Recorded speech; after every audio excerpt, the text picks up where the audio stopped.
Rabbana atina miladunka rahmah wa hayyi' lana min amrina rasyada. Sayang sekali terjemahan ini yang ada, yang populer, yang beredar itu kurang cerdas. Makanya mohon izin saya terjemahkan sesuai dengan redaksi bahasa Arabnya. Terjemahnya begini: wahai Tuhan kami, berikanlah rahmat kepada kami dari sisimu dan berikan kecerdasan dalam segala urusan kami. Rosyada itu cerdas, dari irsyad, rosyid, orang yang cerdas disebut mursyid. Makanya di Quran surah Al-Kahfi ada kata-kata waliyan mursidan. Carilah wali, wali itu pemimpin, mursidan yang cerdas. Siapa pemimpin yang cerdas? Yang mencerdaskan kita. Kalau orang membohongi kita terus, ngiming-ngimingi terus, oh kalau kamu membaca ini nanti dapat segini, kalau kamu baca ini nanti dapat segitu, kapan? Ntar di akhirat. Tambah bodoh kita. Tapi itu kan populer. Makanya saya gak pernah menjanjikan apa-apa kan sama kalian. Siapa yang ngaji di tempat saya maka akan dapat surga. Pernah saya ngomong begitu? Gak pernah. Saya tidak pernah mengiming-iming. Mau datang boleh, gak datang juga mengurusan gue apa. Betul gak? Iya. Saya juga tidak penting kalian datang banyak atau sedikit. Saya tanya sama murid-murid saya, apa saya cari murid? Gak. Murid saya yang datang gak apa-apa. Ada yang pergi gak apa-apa. Saya sudah selesai dengan diri saya. Kalian datang banyak, ya gini ceramah saya. Datang satu juga gini ceramah saya. Ceramah saya tidak bergantung banyak sedikitnya yang datang. Gak saya urusin. Dan mulai sekarang kalian harus sadar. Kalian datang ke sini bukan apa-apa kan? Hanya kalian ingin tahu. Itu saja. Betul apa tidak? Ya itu aja, udah bagus. Teruskan. Wahai Tuhan kami, berikanlah rahmat kepada kami dari sisimu dan berikanlah kecerdasan dalam segala urusan kami. Ini kecerdasan. Cerdas itu bahasa asingnya intelijensia. Bukan kepintaran. Kalau kepintaran itu intelektual. Sekolah di perguruan tinggi intelektualmu jadi bagus, belum tentu cerdas. Makanya banyak orang yang sekolahnya tinggi tapi gak sadar. Minta diberi kecerdasan dalam segala urusan. Nah, kecerdasan itu urusannya dengan kesadaran. Jadi sebetulnya ini doa minta kesadaran. Syarat untuk sadar, yuk kita masuk ke dalam gua. Sampai sini ngerti? Sudah siap masuk dalam gua? Oke, siap aja dulu. Sekarang belum saatnya masuk. Enak aja.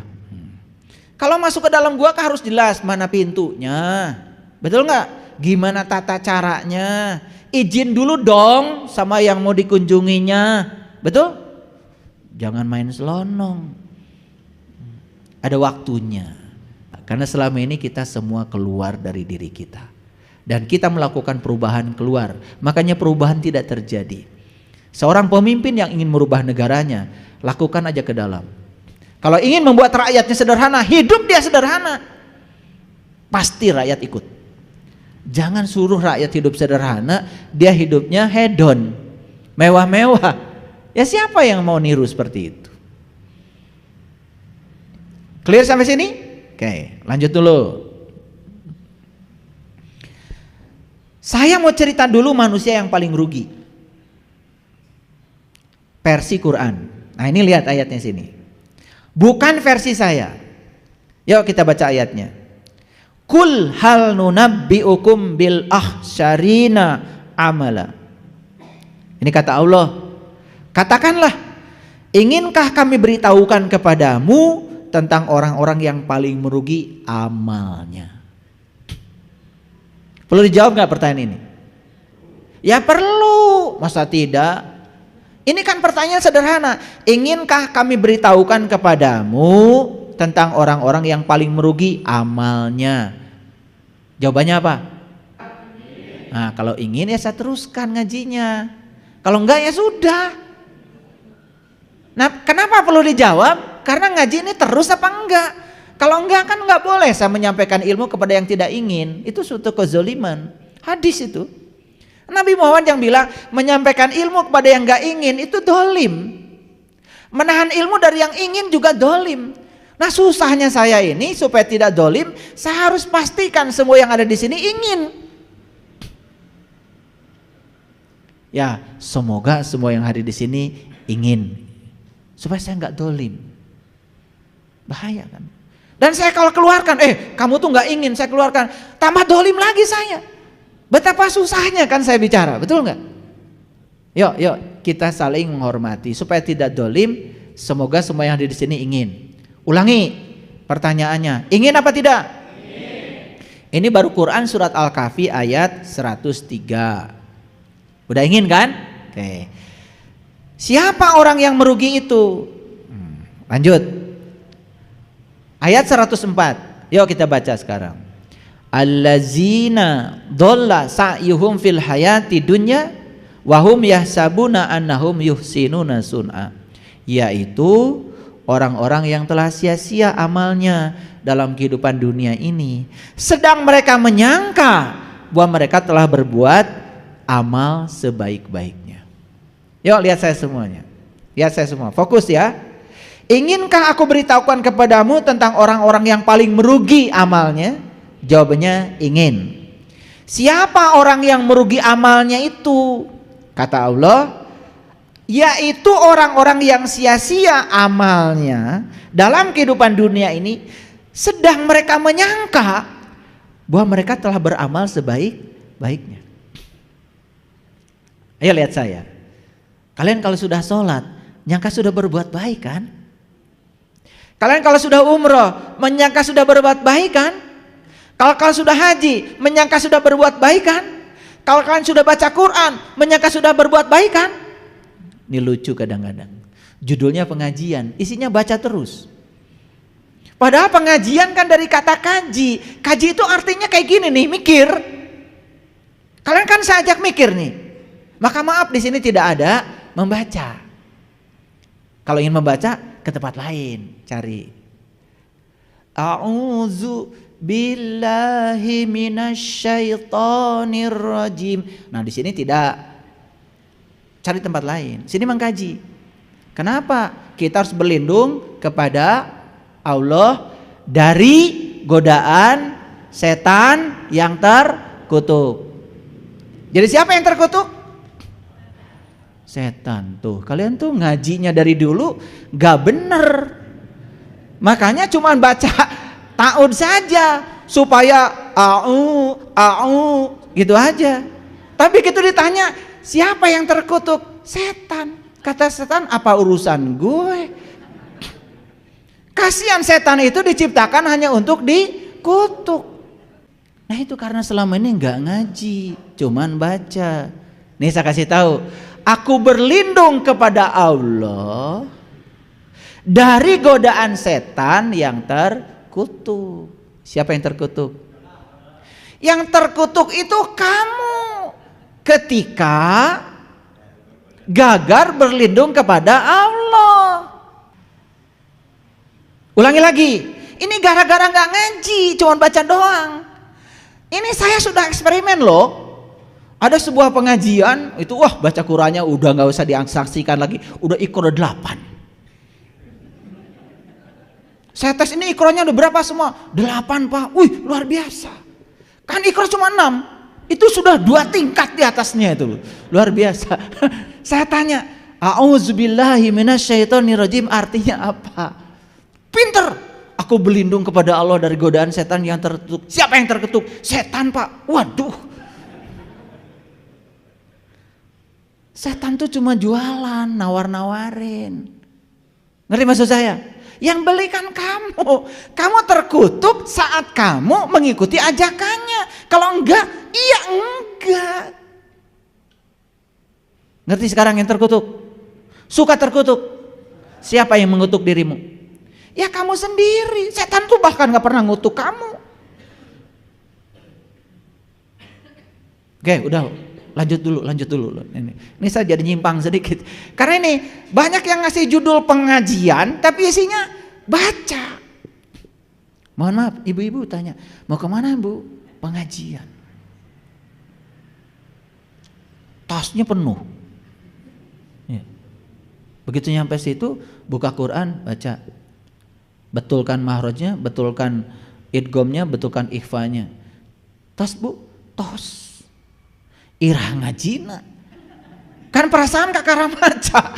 Kan udah dapat pahala. Saya tidak meremehkan itu loh, itu bagus. Cuman apa sampai di situ jadi populer kan? Apa tidak ingin itu tahu pesan Quran? Kan Quran tuh surat, Quran surat.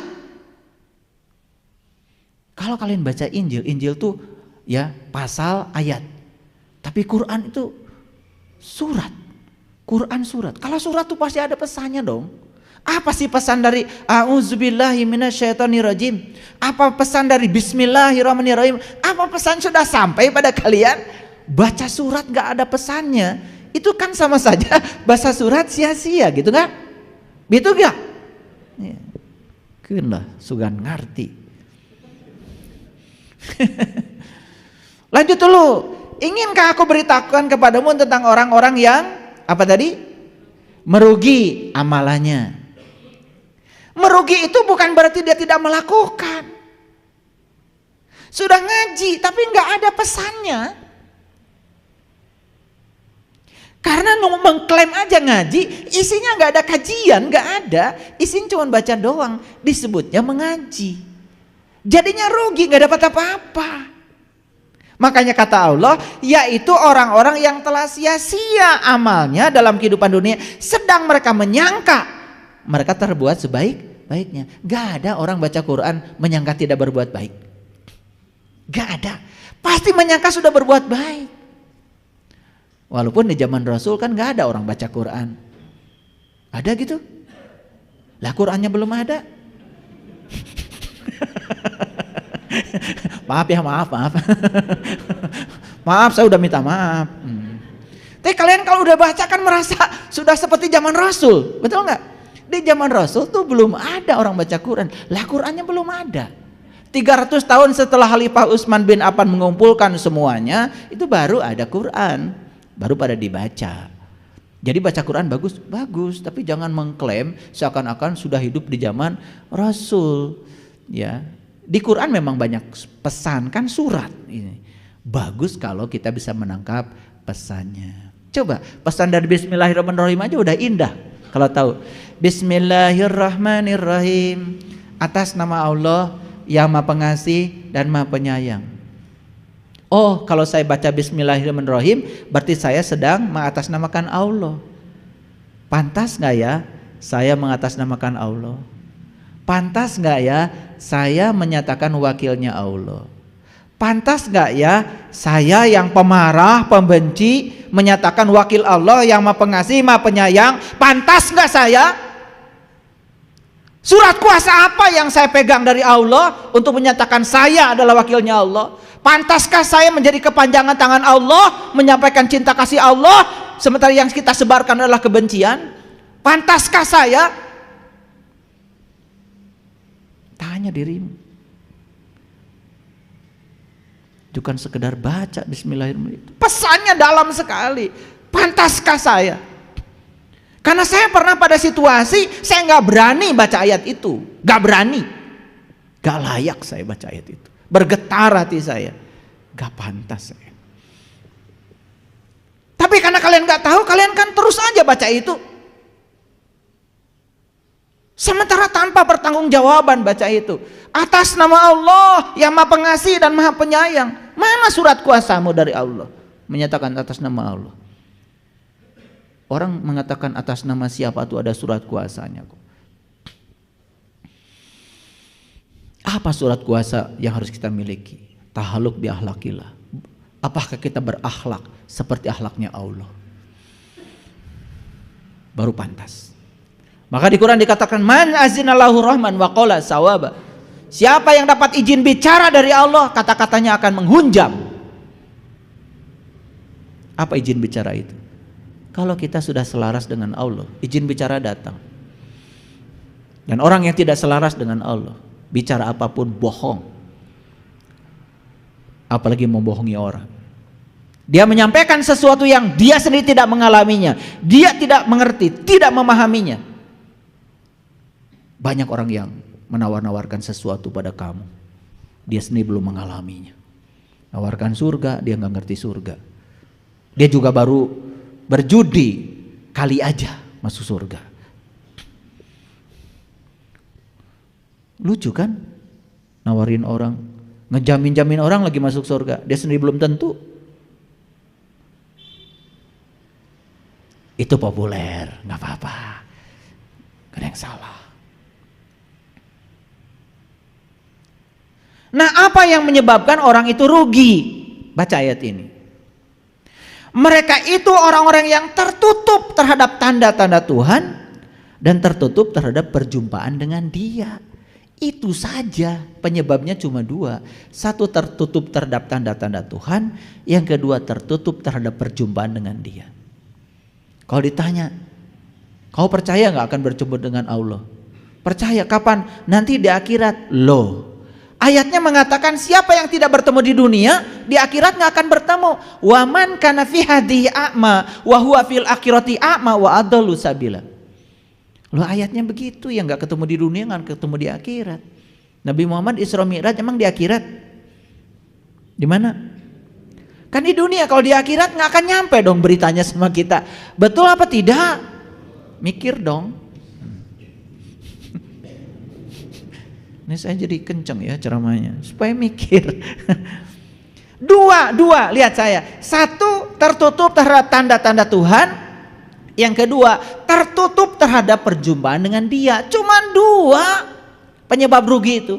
Maka ayat ini mengatakan, maka sia-sialah amalan mereka, dan kami tidak mengadakan suatu penilaian terhadap amalan mereka pada hari kebangkitan. Dinilai pun amalnya tidak. Itu yang disebut dengan rugi. Paham ya? Jadi rugi bukan untuk yang tidak berbuat, rugi untuk yang berbuat. Oke, lanjut. Demikianlah balasan mereka itu adalah jahanam, disebabkan ketertutupan mereka, disebabkan mereka menjadikan tanda-tandaku dan para utusanku hanya sebagai olok-olok. Jadi tanda-tanda Allah yang begitu tersebar di semesta ini hanya jadi olok-olok. Makanya saya tunjukkan kemarin sama yang ikut kepada saya. Kamu pernah ke Candi Boko? Pernah. Naik ke Candi Pembakaran. Saya kasih meditasi cuma 5 menit. Saya suruh mengalami la ilaha illallah. Lenyap semuanya. Nangis semuanya. Saya tanya sekarang, yang mana yang kamu? Yang mana yang kamu? Yang mana yang bukan dia? Nangis semuanya. Fana semuanya. Gak ada lagi candi. Yang ada cuma Dia. Hanya 5 menit saya ajarkan la ilaha illallah. Semuanya udah gak ada. Kan kalian biasa baca la ilaha illallah, betul gak? 100 kali gak ada apa-apanya, betul gak? Ya, utang tetap banyak, cicilan gak kebayar, leasing malah ngambil, ya tuh. Buktikan la ilaha illallah, tidak ada Tuhan selain Allah. Yang mana yang bukan Allah? Saya ajarkan itu hanya 5 menit. Akhirnya teriak semuanya. Saya pernah kesini berkali-kali ayah, tapi saya tidak mengalami pengalaman ini. Sampai hari ini kata Kang Diki tadi, saya masih bergetar sampai hari ini. Kenapa tidak lama? Saya tidak ngasih lama. Cukup segitu dah untuk pemula. Kasih lama, bahaya. Kalian gak balik lagi. Kalau udah merasakan kesenangan di sana, kalian gak mau lagi berkarya di sini. Kalian masih harus berkarya di sini. Masih ada anak, ada cucu. Ya balik lagi. 5 menit cukup. Demikianlah balasan mereka itu jahanam, disebabkan ketertutupan mereka dan disebabkan mereka menjadikan tanda-tandaku dan para utusanku sebagai olok-olok. Jadi yang namanya ayat Quran itu cuman kalian baca. Itu namanya mengolok-olok. Ada surat dibaca, tapi kalian tidak berusaha memahaminya. Bukan mengolok-olok itu. Dan sudah ada para utusan Tuhan. Dan para utusan Tuhan itu 3 cirinya, cuma 3 cirinya. Itu diabadikan dalam Quran surat Ali Imran ayat 49. Hanya 3 ciri utusan Tuhan. 1, bisa menyembuhkan penyakit buta mata kolbu kita. 2, bisa menyembuhkan penyakit kulit. 3, bisa membangkitkan kita dari kematian kesadaran kita. Itu diabadikan di Quran surat Ali Imran loh. Jadi kalau orang tidak bisa 3 itu, menyembuhkan penyakit buta, tidak bisa menyembuhkan penyakit kulit itu bukan kudis, bukan kurap, itu bukan urusan rasul, itu urusan dokter kulit. Penyakit kulit itu ngerti sesuatu cuma kulitnya doang, itu penyakit itu. Gak ngerti isinya, gak ngerti esensinya. Maaf ya, kamu lihat tubuh kamu cuma tubuh aja, itu penyakit kulit. Yang mengidap penyakit kulit itu iblis. Makanya ketika iblis disuruh sujud pada Adam, dia gak mau karena mengidap penyakit kulit. Melihat Adam cuma kulitnya saja, gak lihat Adam yang dibaliknya. Makanya malaikat itu langsung sujud pada Adam, karena dia tidak lihat Adam kulitnya, lihat Adam hakikatnya. Hakikat Adam adalah ruhku. Lihat hakikat Adam adalah Tuhan. Nah, yang sudah sembuh dari penyakit kulit disebut malaikat. Gitu. Ngaji ya. Ini ngaji. Rada mikir ya. Pasti pulang dari sini agak pusing, gak apa-apa, bagus.